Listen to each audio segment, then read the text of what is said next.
What is going on, guys? Welcome to our first video of the C programming tutorial, and in this video we will cover how to install the required software on macOS, and we will do a future video for Windows. So here we are on the macOS environment, and the first thing that we will do is to check if you already have Xcode installed. So we can use Spotlight by hitting Command space and then type Xcode.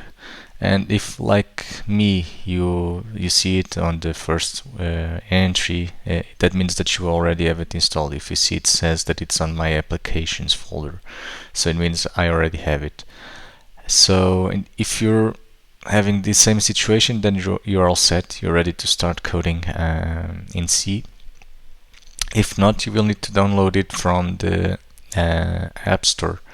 So if you want to install Xcode from App Store, you just need to open the App Store, and on the search you can type Xcode and press enter, and it should be the first result that you see.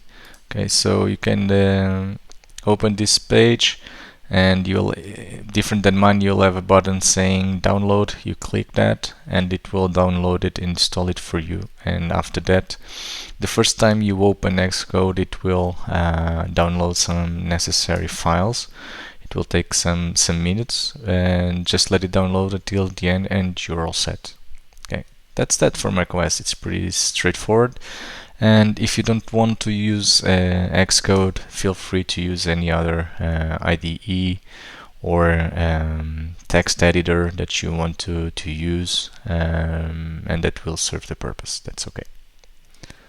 So that's it. Thank you for watching. I hope you liked the video, and if you have some question or any suggestion that you want to make on how we can improve these courses, and any doubt, feel free to leave a comment and I'll try to answer as soon as possible. And if you like the content, you want to keep watching, don't forget to subscribe to be notified whenever there is a new video released. So thank you for watching. I see you in the next one.